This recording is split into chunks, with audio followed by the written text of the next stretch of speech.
こんにちは。 NPO 法人日本霊気協会理事長の辻陽子です。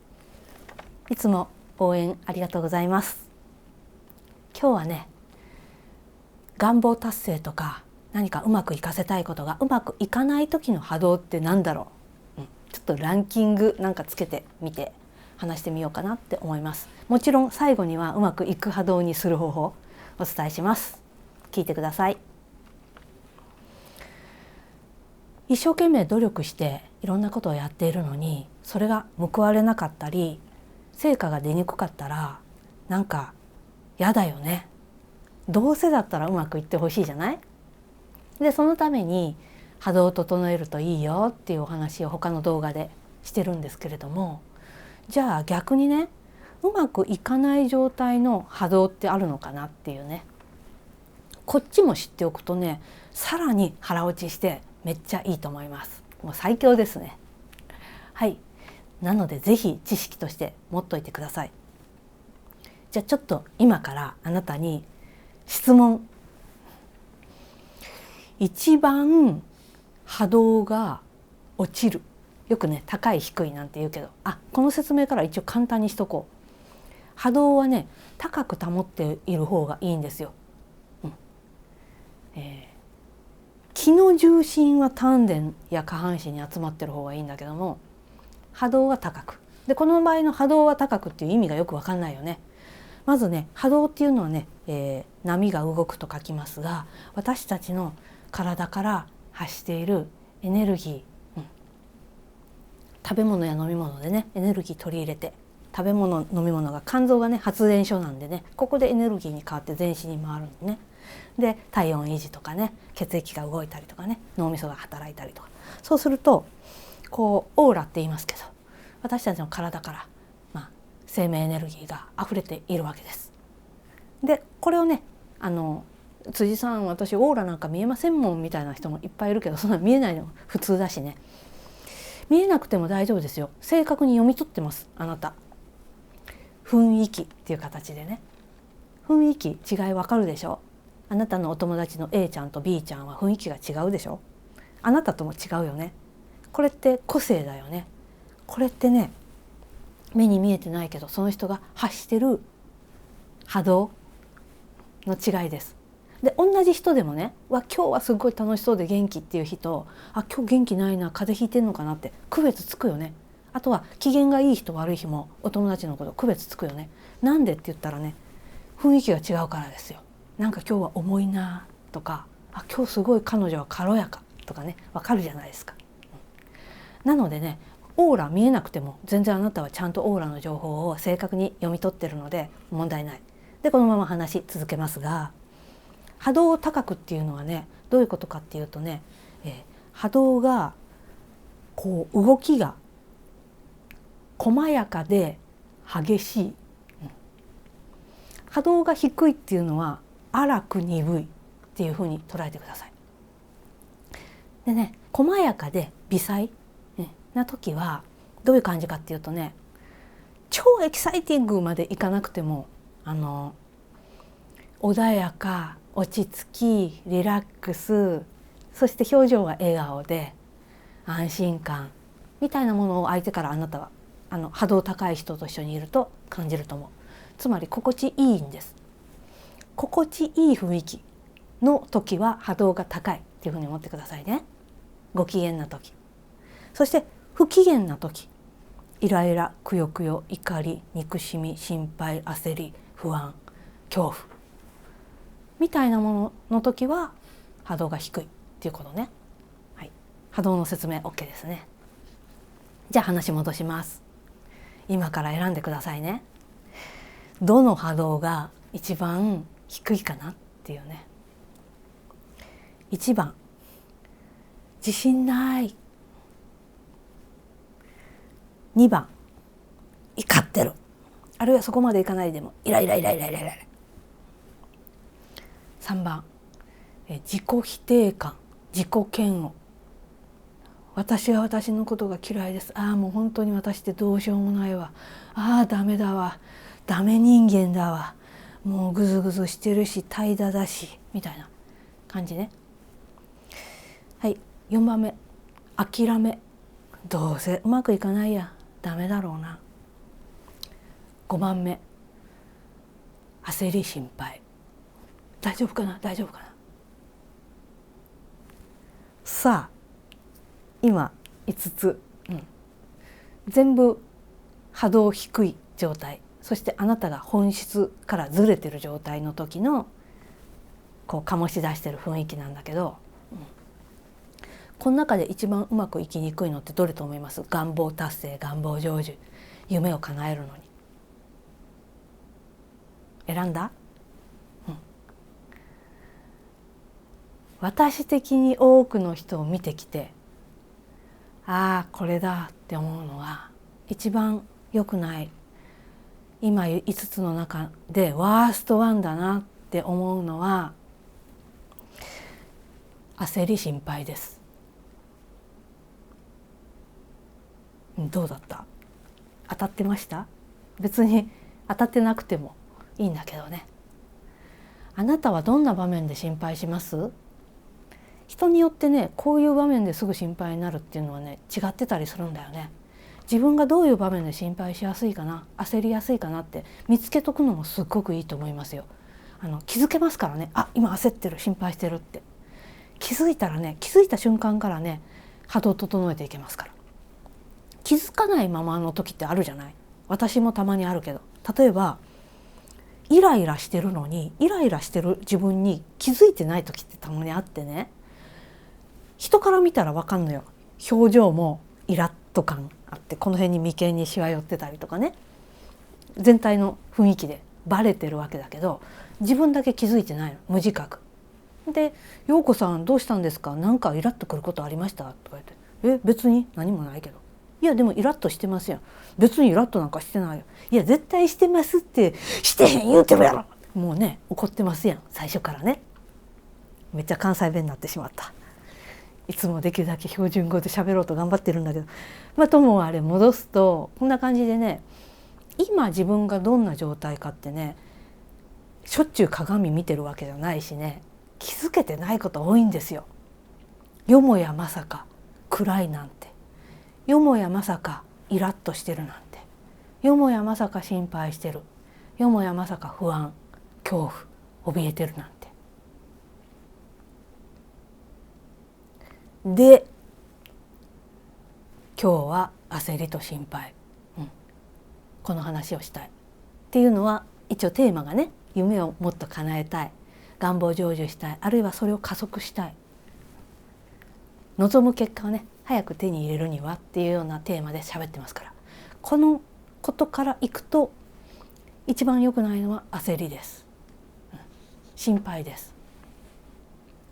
自分の夢に関してだったら、自分の夢に関する焦り心配です、いけるかな、大丈夫かな、早く早くみたいなね、あれもやってこれもやって、うわー焦り。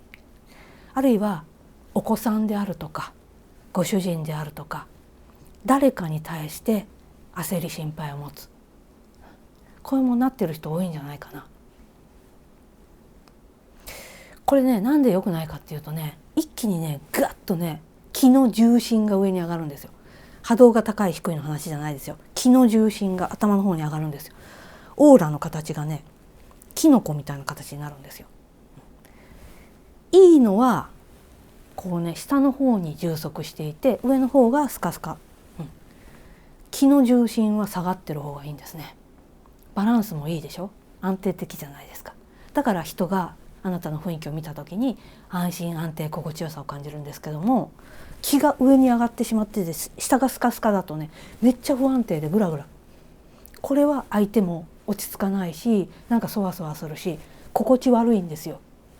なので気の状態がこう重心が上に上がると何かと良くない、ブレる、気分も連動するんで、余計に焦って不安になって心配になって、心配がどんどん増幅して不安恐怖の方までどんどん進んでしまう。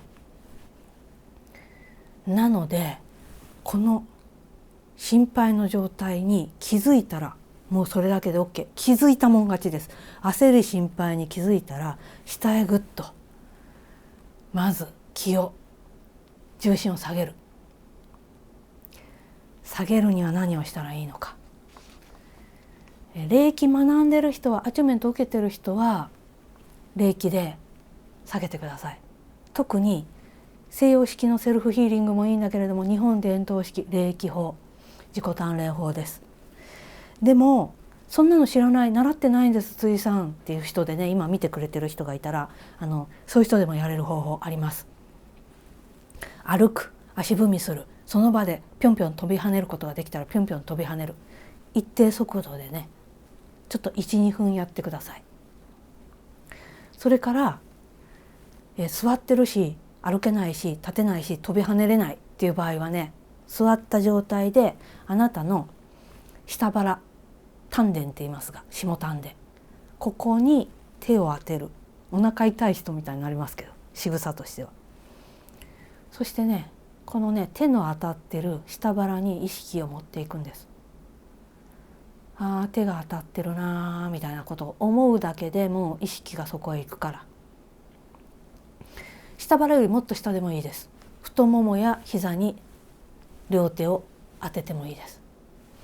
手のひらを置いた位置に気、エネルギーは集まるっていう習性があるんで、下へ下ろせるんです。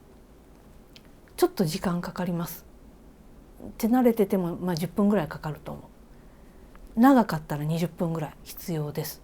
けどなんかやりながらでもいいから手をそこへ置いてください。片手でもいいですよ。片手だけでもいける。でね、ついでにね、霊気のその自己鍛錬法、呼吸法を知らなくても普通の呼吸でいいから、静かに呼吸数を落としていく。ゆったり静かな呼吸にしていく。そうするとね、呼吸が深くなっていくんですよ。呼吸を深くして、おへそよりも下に手をどっか当てて、手を置き続けて20分ぐらい。この時ね、ちょっとね、そうだ片手使えるって言ってもね、スマホ見たりとかね、なんかあんまりしないでほしいんですよ。ぼーっとがいい。人とちょっと雑談する程度だったら全然いいですね。テレビを食い入るようには見ずに眺めるような感じで、なんとなくテレビがついてる、これぐらいだったらいい。入り込まない感じでね。なんでかっていうとね、液晶画面って目に刺激が入りすぎるんで、結局気が上に上がっちゃうんですよ。下へ下げたいのに上に上がるようなこと、スマホ見たりとかしちゃうと意味がないので、ゆったりなんか気持ちいい景色眺めたり、ぼーっとしたりね、カフェで何にもせずにふーってくつろぐとか、そんな感じで下半身に手を置くだけで気の重心は下へ下がる。そしてね、呼吸が深くなってくると自然と波動は整って高くいい状態、理想的な状態に戻っていくんですよ。簡単でしょ。これをね、意識的にやってほしい。 OK ですか？もう一回言っとく。焦ったり心配したりうわーってなってる自分にまず気づいた人だけが整えられるからラッキーよ。またなっちゃってたとか自分を責めなくていいんです。あ、ラッキー気づいた、じゃあ下に下げようねって、肩の力も抜いてね。で下げたらその次、呼吸整えて下げていったら、やってほしいのはね、仮にあなたが望む成果が得られなかったとして、どんな悪いことが起こりますか？それをちょっとね、想像してみて。がっかりはするよ。ショックかもしれない。だけども案外今手に入れてるようなものはなくさないんじゃない？どうですかね。例えば今すぐ食べるのに困る？今すぐ住むところを追い出される？今すぐ命取られる？今すぐ何もかもが立ち行かなくなる？そこまでじゃないよ、きっと。じゃあ今度はこういうふうに考えてみてください。仮にその夢が叶わなかったり成果が出せなかったとして、でも何があるからあなたは大丈夫ですか？多くの友達は私に愛想を尽かしてみんな去っちゃうかもしれない。でも A ちゃんだけはきっと変わらない。あるいはみんないなくなっちゃうかもしれない。でも家族の誰々だけはきっと私のそばにいてくれる。私の辛さを分かってくれようとしてくれる。あるいは私が飼ってるこのワンコだけは私と共にいてくれる。あるいはこの家だけはとりあえずあるとか、まあ体元気だしなんとかなるかなとか、人によって違うと思いますが、何があるから大丈夫かな。まだ人生があるから大丈夫、時間があるからかもしれないし、なんか探してみてください。きっとこれがね、本当に本当に何もかも一つもなかったら、多分もうあなたすでに生きることに絶望していて、どうしようもないかもしれないです。でもこうやってね、私の YouTube 見てくれるような余裕もあるわけじゃない。だからね、あなたあれがあるから大丈夫っていうのをきっと持ってます。それを探してみて。ないものばっかりに目を向けているんじゃなく、今すでに手に入っててある方にも着眼してほしい。